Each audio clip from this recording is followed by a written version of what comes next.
저하고 준호는 별로 친한 사람이 없나 봐요. 여러분 좀 친밀하게 대해주세요.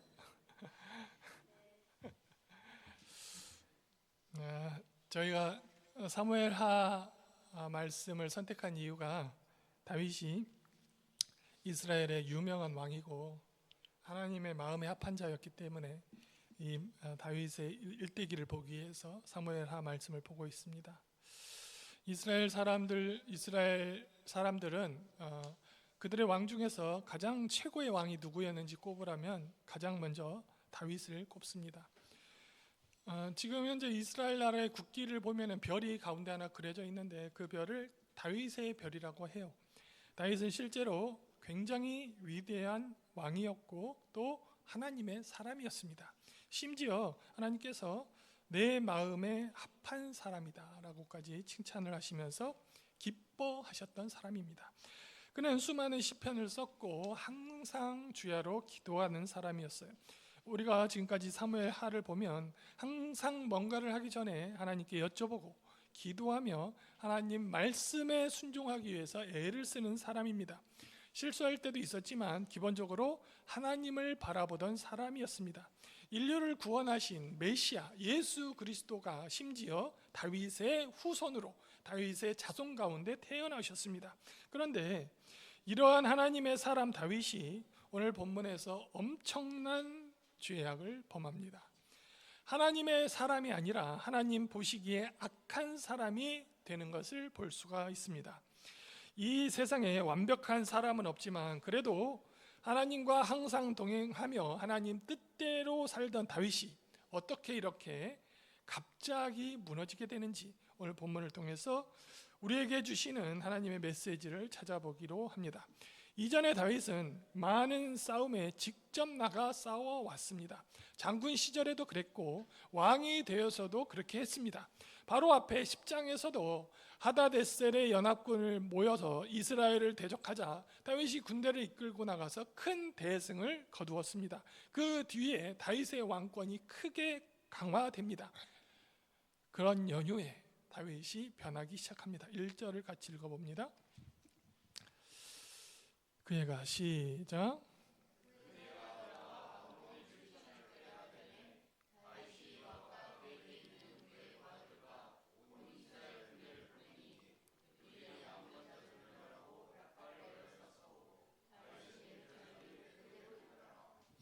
여기 1절 시작을 보면 그 해가 돌아와 라고 했는데 이것은 해가 바뀌어서 우기가 지나고 건기가 되었다는 뜻입니다. 겨울이 우기고 봄의 건기가 되었다는 말입니다. 이스라엘 지역은 겨울에 비가 많이 내립니다.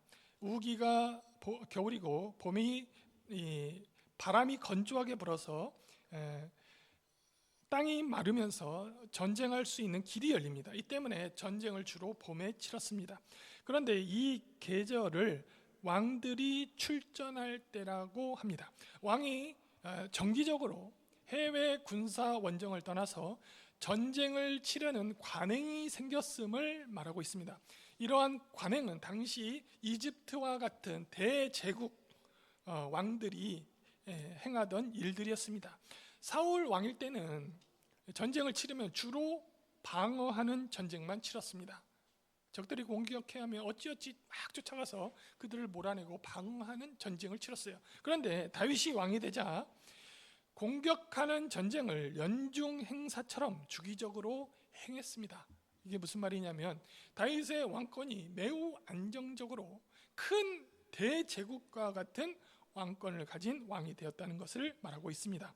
이것은 그만큼 다윗의 지도력이, 다윗의 권력이, 다윗의 군사력이 강력해졌다는 것을 반증하는 것입니다.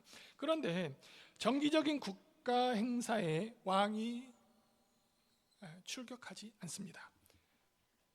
정기적인 이 국가 행사잖아요. 가장 큰 국가 행사에 왕이 나타나지 않아요. 그것은 다시 말하면 왕이 그 전쟁에 출격하지 않아도 그 전쟁을 궁궐에서 능숙하게 통솔할 수 있는 지도력이 완성됐다는 뜻이기도 합니다.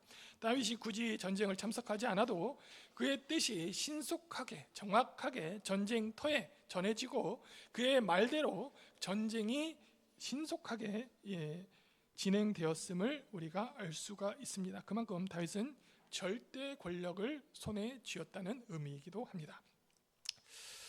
또한 왕권이 강해지자 그런 왕에게 충성을 다짐하는 사람들도 많아지게 됩니다. 왕이 명령하면 목숨을 걸고서라도 끝까지 수행하는 장교들이 많아졌습니다. 뿐만 아니라 다윗이 전장에 나갈 필요가 없을 만큼 그 말에는 절대적인 힘이 생겼습니다. 말씀을 보면 다윗은 예루살렘에 그대로 있더라. 이 말은 다윗이 태만히 유유자적하게 궁궐에 머물렀다는 부정적인 뉘앙스로 들리기도 하지만 오히려 다윗이 보좌에 앉아서 현장을 주의하는 절대 권력자의 모습으로도 이해할 수가 있습니다. 왕의 지위가 현장에 도달하고 부하들은 왕의 뜻을 이루기 위해서 전쟁터에서 일사불란하게 움직일 수 있기 때문에 그가 전쟁터에 나가지 않은 것이죠. 그래서 이것만 봐도 이스라엘 나라가 제국적 위상을 가진 나라가 되었음을 우리가 알 수 있습니다. 다윗의 이런 절대 권력을 강조하기 위해서 성경에는 그들은 암몬 자손을 멸했다라고 기록하고 있습니다. 암몬의 수도가 랍바잖아요. 근데 아직도 랍바를 함락시키지 못한 상태입니다. 그러니까 그들은 암몬 자손을 멸했다라고 전멸시켰다라고 표현하는 것은 과장인 거예요. 그럼에도 암몬 자손을 멸했다고 기록하는 이유는 다윗의 절대 권력을 과장하기 위해서 이렇게 성경에서 기록하고 있습니다. 그런데 여러분, 다윗이 싸움에 나가지 않았다는 말씀을 자세히 보시면 그들은 랍바를 포위하였다. 그러나 다윗은 예루살렘에 머물러 있었다. 이렇게 쓰고 있어요. 그러니까 다윗이 싸움에 나가지 않은 것에 아주 큰 의미가 있었다는 뜻입니다.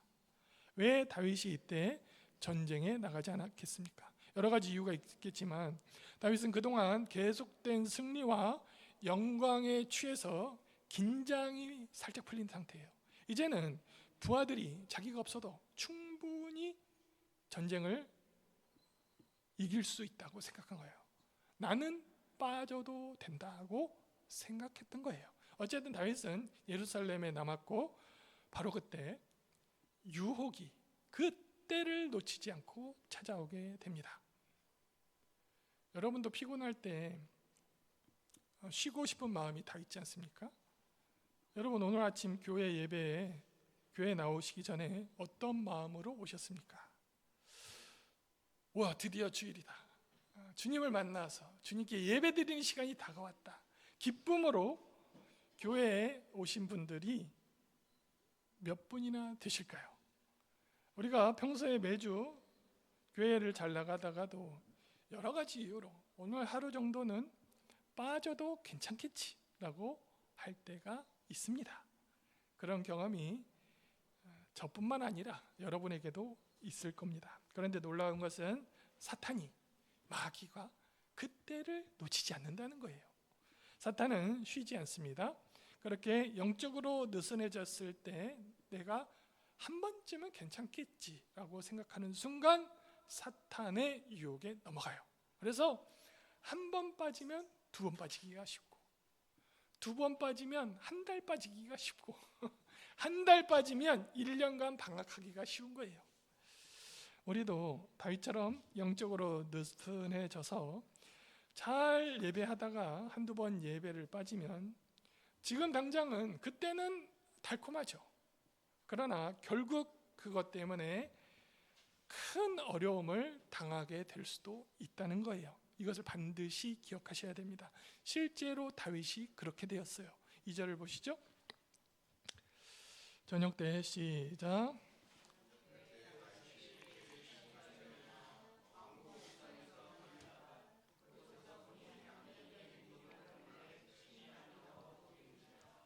다윗이 보시면 저녁 때 침상에 일어났다.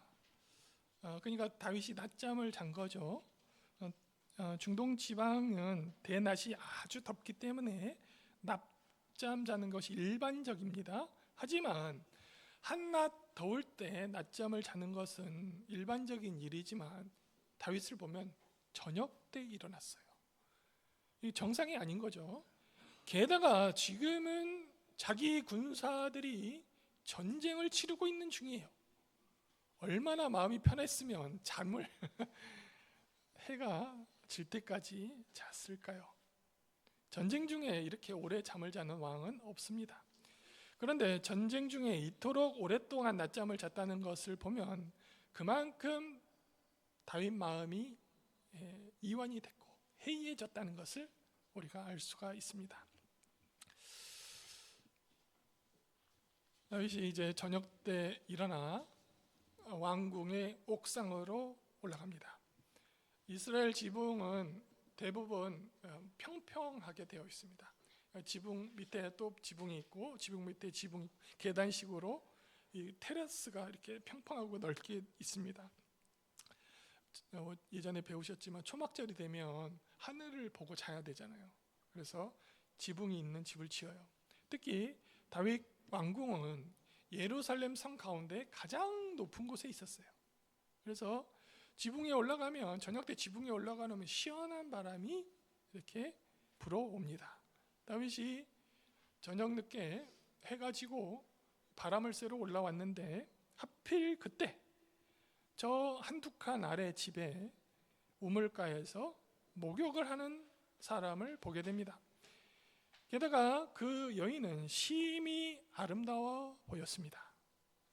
그 여인이 자기 집 마당에 있는 우물에서 목욕을 했을 텐데 다윗 왕궁은 제일 높은 곳이었기 때문에 그렇게 자세히 보려고 하지 않아도 보이는 것이 정상이었습니다. 그러니까 여인의 집이 우리와 장수의 집이었는데 계단식으로 집들이 있는데 예루살렘의 왕궁 다윗의 집 근처에 장수의 집이 있는 거죠. 가까이에 있었던 것이죠. 어떤 사람은 밧세바가 의도적으로 유혹했다고 보는 사람도 있어요. 그렇지만 그렇게 보기는 어렵습니다. 밧세바는 사실 평소에 하던 대로 그렇게 목욕을 했을 것입니다. 밧세바가 설마 저 높은 곳에 왕이 자기를 내려다 보리라고는 상상하지 못했을 거예요. 왜냐하면 자기 남편이 전쟁에 가 있고 왕이 전쟁에 합류하지 않았다는 사실을 밧세바는 까맣게 모르고 있었기 때문에 그 짐작을 했다는 것은 말이 안 됩니다. 그런데 밧세바가 목욕을 하고 있을 때 다윗이 보니까 그녀가 심히 아름다워 보이고 다윗의 마음이 흔들리기 시작합니다. 여인이 목욕하는 것을 보았을 때 그때까지는 사실 죄가 아니에요. 그런데 일부러 본 것도 아니고 어쩌다 보았는데 그 다음이 문제인 것이죠. 그냥 눈을 돌리고 그냥 내려가서 못 볼 것을 보았다 하고 딱 단념을 하고 되는데 아담과 하와가 선악과를 보았을 때처럼 심히 먹음직스러워서 그것을 보고 그것을 먹고 죄를 범했던 것처럼 다윗도 그녀를 유심히 보기 시작합니다. 자꾸 보니까 다윗 마음에 그 여자를 향한 욕망이 생겼어요. 그러다가 어떻게 됩니까? 다윗은 자신의 욕망을 채우기 위해서 치밀한 행동을 합니다. 측근을 보내 그녀가 누군지 물어요. 3절 보시죠. 다윗이 시작.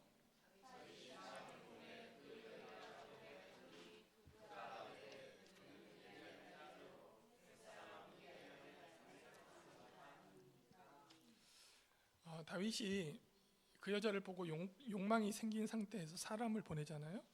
사람을 보내는 것은 벌써 사람을 보내는 행동부터는 호기심이 아니라 범죄를 행하기 위한 사전에 조사를 시작하는 겁니다. 주목할 지점은 다윗이 사람을 보냈다고 하는데 다윗은 말 한마디로 세상을 통제하는, 전쟁을 좌지우지하는 절대 권력자였습니다. 그러니까 말 한마디로 조사를 시키는 것을 딱 보면 다윗의 권력이, 다윗의 힘이 얼마나 대단한지를 우리에게 보여주고 있는 것입니다. 다윗이 말만 하면 그대로 이루어지는 세상입니다. 궁궐에는 다윗이 말만 하면 그대로 따르는 종들이 수없이 많습니다. 원하는 것을 얻기 위해 다윗은 단지 그 종을 보내기만 하면 됩니다.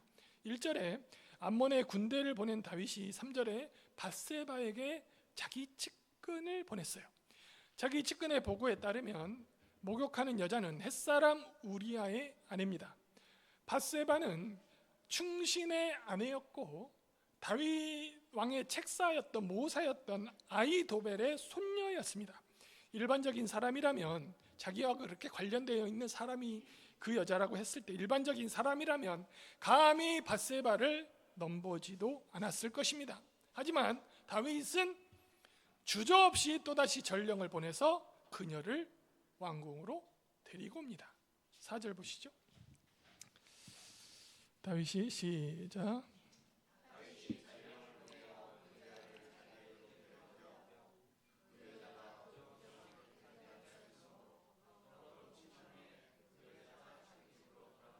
자, 다윗이 측근에게 보고를 받을 때 우리아의 장수 우리아의 아내였습니다라고 그 말을 듣자마자 즉시 그녀를 불러들였어요. 그게 무슨 뜻이냐면, 지금 그 여자의 남편이 전쟁터에 있음을 알고, 깨닫고, 보고를 받고 알고 범죄 계획을 실행에 옮기기 위해서 완전 범죄를 꿈꾸고 불러들인 거예요.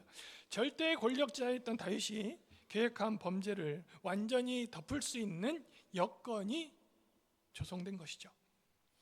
사실 그 당시 절대 권력자가 여자를 취하는 것은 그렇게 부담스러운 일이 아닌 세상이었습니다. 그러나 이 범죄는 의도적이었고 다윗은 하나님을 따르는 신자였어요. 일반인들도 범해서는 안 될 범죄를 하나님을 대리하는 다윗이 그렇게 범죄를 저지르면 절대 안 되는 것이었어요. 이것은 십계명의 제7계명 간음하지 말라는 그 십계명을 어긴 죄예요. 그것은 그 당시 사형에 해당하는 죄였습니다. 그런데 여러분, 밧세바도 그 당시 사회적인 시선에 의하면 그녀가 비록 다윗에게 억지로 당했지만 그녀도 이미 간음죄를 범한 사람이 되는 거예요. 이 일로 인해서 밧세바가 임신을 하게 되고 사람을 통해서 다윗에게 그 소식을 전하죠. 5절 보시죠. 시작.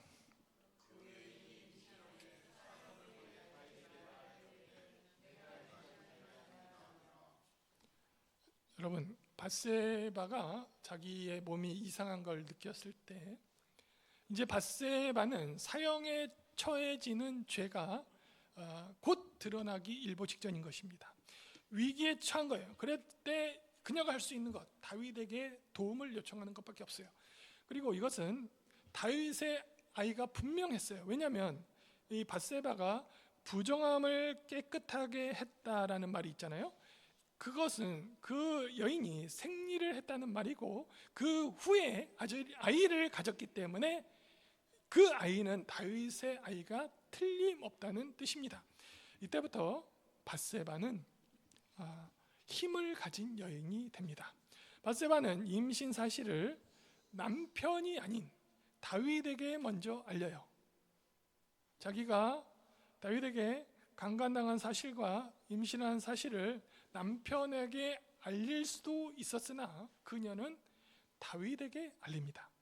지금부터 문제는 밧세바는 자신의 문제를 해결하기 위해서 자신이 그 문제를 밧세바가 통제를 합니다. 그동안은 다윗에 의해서 수동적으로 움직였던 여자가 지금부터는 다윗을 이 밧세바가 통제하는 거예요. 다윗의 절대 권력에 조금씩 균열이 다윗의 뜻대로 안 되는 거예요. 그런 일들이 일어나기 시작합니다. 다윗은 갑작스러운 문제로 인해서 굉장히 당황한 것 같아요. 그러다가 한 가지 해결 방법을 생각해냅니다. 그것이 뭐냐면 전장에서 우리아를 불러들이는 거예요. 6절을 보시죠. 다윗이 시작.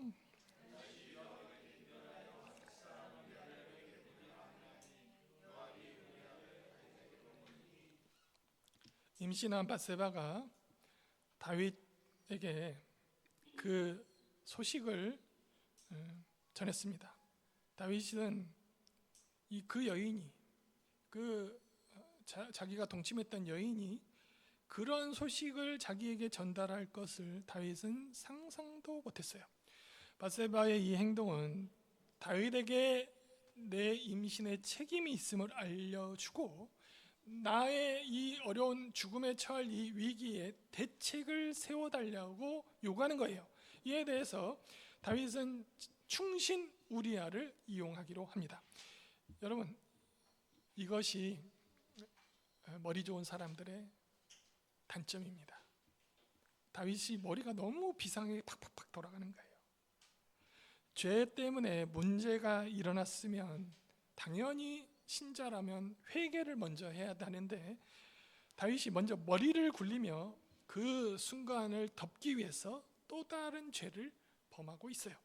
다윗의 계획은 전쟁터에 나가 있는 우리아에게 포상 휴가를 주어서 선심을 쓰는 척하며 집으로 보내서 그 부부가 다시 부부관계를 하고 밧세바가 임신한 것을 덮으려고, 그 아이가 자기 아이가 아니라 우리아의 아이인 것처럼 덮으려고 그렇게 권력을 행사한 것입니다. 게다가 보면 우리아에게 푸짐한 음식까지 보내요. 그러니까 이 음식을 들고 가서 부부 사이에 나눠 먹고 분위기 좋게 만들도록 그렇게 다윗이 돕는 겁니다. 그러나 한 가지 문제가 발생합니다. 우리아가 다윗의 계획대로 움직여주지 않는 거예요. 7절 보시죠. 우리아가 시작.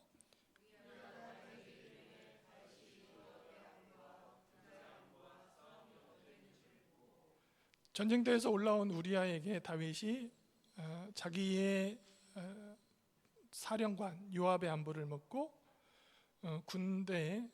이스라엘 군대의 안부를 묻고 싸움의 전황을 묻습니다. 자, 이게 무슨 말이냐면 다윗이 자기가 우리아를 호출한 것을, 이상하잖아요. 요압을 호출한 것도 아니고 군사령관을 호출한 것도 아니고 장수 중에 우리아를 특정해서 호출했잖아요. 그 이상한 그런 의심, 불필요한 의심을 덮기 위해서 말도 안 되는 여러 가지 질문을 하고 있는 거예요. 8절을 보시면 우리아에게 마음도 없는 여러 가지 질문을 하더니 다윗이 또 이렇게 얘기합니다. 시작.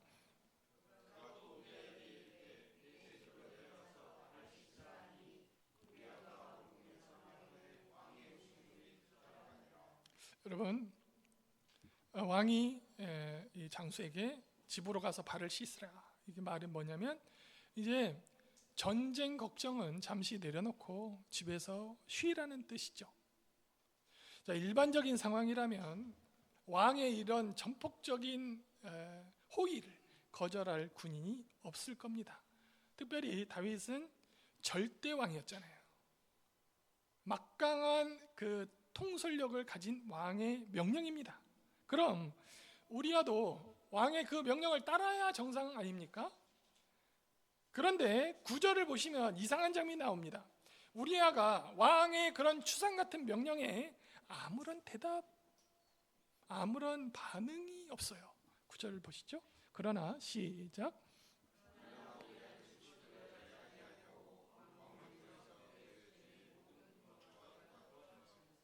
자, 9절이 좀 이상하지 않습니까? 그러나 우리아는 집으로 내려가지 아니하고, 이 말씀을 보면 우리아가 의도적으로 왕의 명령에 대답하지 않은 것으로 보입니다. 그러나 우리아는 집으로 내려가지 아니하고, 어떤 군인이 절대 권력을 지닌 왕의 명령에 대놓고 거절할 수 있단 말입니까?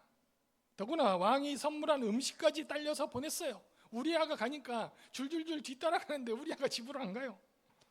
그 음식들은 다 어떻게 되는 거예요? 우리아만 빼고 음식만 집에 감습니까? 이 진귀한 음식과 휴가를 명령받은 우리아는 왕의 기대와 달리 집으로 내려가지 않습니다. 밧세바와 동침을 안 한 것은 둘째치고 궁궐 입구에서 노숙을 했어요. 그의 부하들과 함께였습니다. 우리아의 이 행동은 충성이 아니라 저항이요 암묵적인 항의였음을 우리가 짐작할 수가 있어요. 집에 내려가지 않은 것도, 밧세바의 잠자리를 하지 않은 것도 우리아가 어떤 소문을 듣고 왕에게 소리 없이 항의하고 있는 것처럼 보입니다. 10절을 보시죠. 어떤 사람이 시작.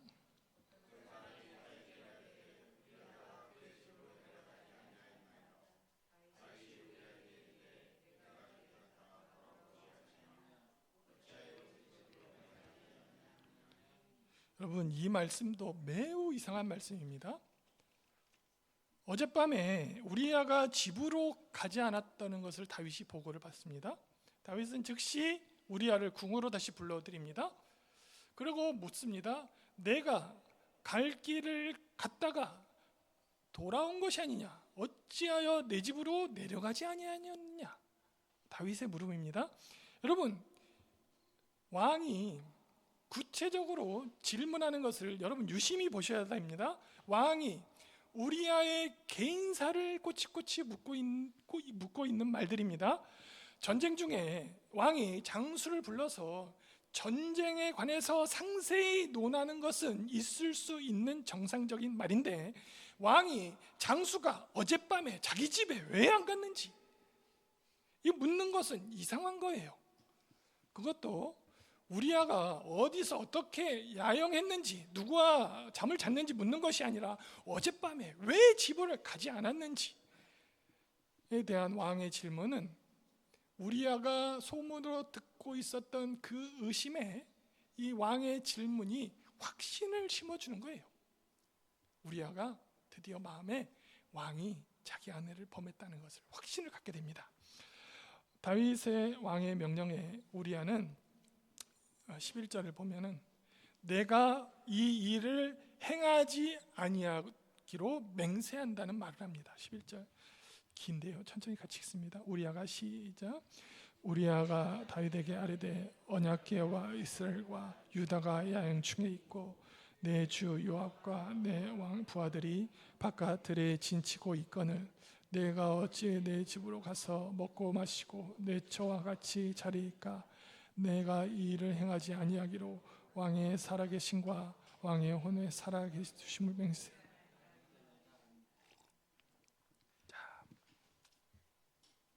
자, 우리아의 아내 밧세바를 다윗의 측근을 보내서 데려오잖아요. 또 누군지 알아보고 또 시간이 조금 더 흘러서 임신했다는 소식이 다시 들려오고 이 왔다 갔다 하는 사이에 왕에 대한 소문이 말은 못하지만 은밀하게 쫙 퍼진 것 같아요. 예루살렘 시내. 그런데 우리아가 다윗의 요청으로 딱 돌아왔을 때 우리아가 어떻게 그 소문을 듣게 되었습니다. 그런데 우리아가 자기가 존경하는 왕이었고 우리아가 봤을 때 다윗은 하나님을 섬기던 정말 경건한 사람이었어요. 그렇기 때문에 우리아의 그 실망감은, 이 왕에 대한 실망감은, 하나님을 섬기는 자에 대한 실망감은 이루 말할 수가 없는 겁니다. 우리아는 이방인이었어요. 하나님을 모르던 자가 다윗의 충신이 되어서 다윗 때문에 조금씩 하나님을 믿던 연약한 믿음의 신자였어요. 그런 그가 다윗에게 이렇게 실망을 했어요. 그러면 우리아가 일순간에 다윗에게 반기를 들고 다윗의 목에 칼을 겨눌 수 있습니까? 못하는 거예요. 우리아도 소극적으로 반응을 할 수밖에 없어요. 근데 우리아가 하는 말이 노골적으로 항명을 하지 못하고 최선을 다해서 이를 악물고 이렇게 말하는 거예요. 왕도 우리아의 항명에 불만을 대놓고 표현하지는 못해요. 오히려 잔치를 베풀어서 다시 한번 우리아를 막 꼬십니다. 먼저 우리아는 이렇게 말합니다. 자신이 야영한 것이 언약궤와 이스라엘과 유다가 전쟁 중에 있고 야영지에서 노숙을 하고 있고 나의 주 요압 왕의 부하들이 다 진을 치고 노숙하고 있기 때문에 나도 야영을 했습니다 라고 말을 합니다. 여러분, 그런데요, 이 말 가운데 우리아가 했던 말 가운데 듣고 사실은 우리아가 이 말을 딱 했을 때, 그러니까 우리아가 언약궤와 이스라엘이 전쟁 중에 노숙하고 있어요, 이 말을 딱 했을 때 다윗이 찔렸어야 돼요. 다윗은 전시에 지금 전시 중이고 왕의 부하들은 저 전쟁터에서 노숙하고 있는데 왕은 남의 아내를 품고 궁궐에서 편안하게 잠을 자고 있었어요. 우리아가 나는 전쟁터에 내 주와 왕의 군사들이 노숙을 하고 언약궤가 도로 길중에 자고 야영을 하고 있기 때문에 나는 그렇게 잘 수 없습니다, 이 말을 했을 때 다윗이 회개했어야 되는 거예요. 마음에 찔림이 있었어야 돼요. 그런데 이 말을 우리아의 이 말은 다윗을 비판하는 말인 거예요. 그런데 우리아가 또 하는 말이 왕이 살아계심과 왕의 혼이 살아계심을 두고 맹세한다고 말을 해요. 이 말이 무슨 말이냐면, 나는 내 아내와 동침하는 것을 절대 안 할 텐데 왕의 생명을 걸고 내가 동침을 안 하겠습니다라고 말하는 거예요. 이게 우리아가 맹세하는 게 완전히 과한 맹세예요. 말도 안 되는 거예요. 누가 그런 맹세를 합니까? 이것은 우리아가 다윗과 밧세바의 관계를 인지하고 다윗이 계속 자신을 밧세바에게 보내려는 속내를 다 알기 때문에, 절대 권력을 가진 왕이 이 정도로 뻔뻔하게 나오기 때문에 왕과 자신이 이 땅에서 함께할 수 없는 존재임을 암묵적으로 드러내는 말이기도 합니다. 저도 이 말씀을 보면서 예전에는 다윗 나빠, 그 충신 우리야 얼마나 그 마음이 순결해, 왕이 계속 보내려고 하는데, 자기 부인한테 보내려고 하는데, 왕이시여 제가 어떻게 갑니까? 나의 부하 상관들과 노지에서 야영을 하는데, 이 말을 들었을 때 그렇게만 알았어요. 그런데 말씀을 계속 자세히 묵상을 하다 보니까 우리아가 만약에 왕의 그 범죄를 알고 있는 상태에서 왕이 그렇게 지시하는 것을 듣고 우리아가 그 상황 가운데 놓여 있다고 생각하면서 이 글을 보니까 너무 우리아가 불쌍한 거예요. 상상할 수가 없는 거예요. 다윗이 계속 자신을 밧세바에게 보내려는 속내를 다 알고 있었기 때문에, 절대 권력을 가진 왕이 이 정도로 뻔뻔하고 나오기 때문에 왕과 자신이 이 땅 가운데 함께할 수 없다는 것을 우리아가 암묵적으로 드러내는 말입니다. 여러분, 왕이 기대하는 것은 그 관심 없어. 우리아, 네가 아는 거 밧세바를 통해서 알든지 주변의 소문을 통해서 알든지 그거 관심 없어. 단지 이 많은 백성들 눈에 알리바이를 네가 만들어주면 돼. 밧세바의 임신에 대해서 우리아는 왕의 알리바이를 만들어줘야 하는 거예요. 다윗이 요구한 게 그거예요. 우리아가 이렇게 격정적으로 그렇게 하지 않겠다고 외치면서 우리아는 한 여자의 남편으로서 명예를 지키는 겁니다. 우리아는 이런 선택을 할 수밖에 없었을 것입니다. 다윗이 절대 권력자였고, 설령 이 문제가 수면 위로 떠올라도 여러분, 왕은 파면당하지 않아요.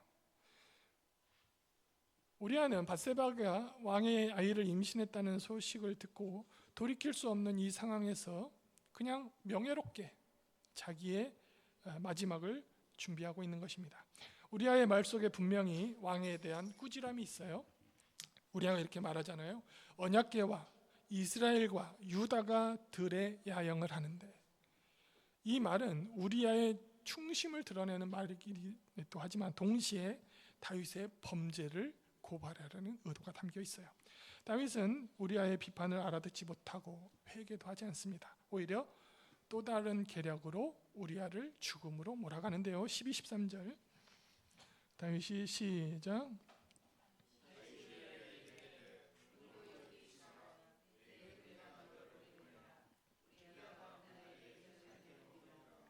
이튿날 다윗이 그를 불러서 그로 마시게 취하게 하니 저녁 때